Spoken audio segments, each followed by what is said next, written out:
Hi, on behalf of HDIN Research, we are pleased to present our strategic analysis on the quantum computation of molecular geometry. Today's briefing focuses on how the convergence of nuclear spin physics and superconducting quantum processors is redefining precision chemical learning.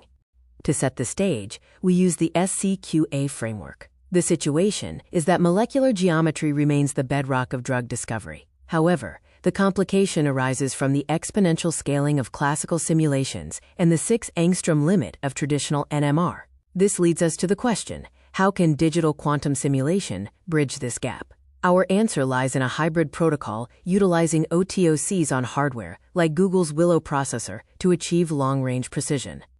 We will begin with Section 1, where we analyze the current bottlenecks within classical and spectroscopic determination methods. The primary barrier is the exponential wall. As spin clusters exceed 50 particles, the Hilbert space growth makes exact classical post-processing intractable. Current MD and MM models are forced to rely on approximations that often introduce sampling bias, limiting the accuracy of long-range structural predictions. Simultaneously, traditional NMR techniques, while gold standards, face a methodological gap. As shown in the table, methods like REDOR and PDSD effectively lose sensitivity beyond 6 angstroms. This leaves a critical void for estimating long-range anchor points essential for mapping complex protein folds. In Section 2, we introduce the answer, hybrid quantum classical protocols, as a new long molecular ruler. The core innovation here is the use of out-of-time ordered correlators, OTOCs. Unlike conventional measurements, OTOCs probe the growth of quantum coherences across a network, extending the accessible distance scale to 20 to 60 angstroms. This is achieved by tracing the propagation of polarization through 13C spin echo sequences. The hardware platform for this breakthrough is the Willow processor.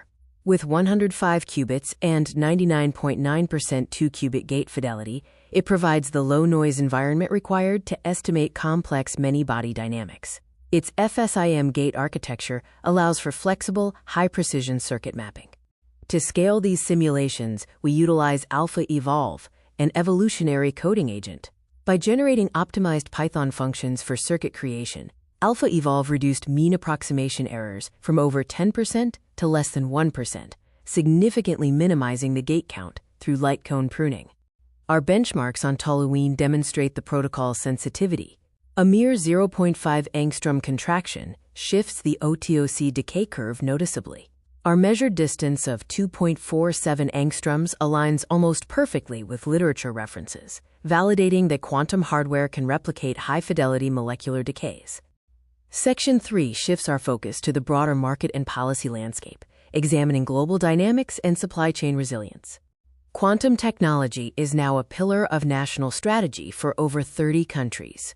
Our analysis views the Greater China region as a single, unified ecosystem for standardization and development. The strategic goal across all major blocs remains technological sovereignty and secure infrastructure. In terms of investment, China leads in total public commitment at approximately $15.3 billion. However, it is important to note that the U.S. continues to lead in private venture capital, capturing over half of global private investment. This creates a diversified competitive landscape between state-led and market-led growth.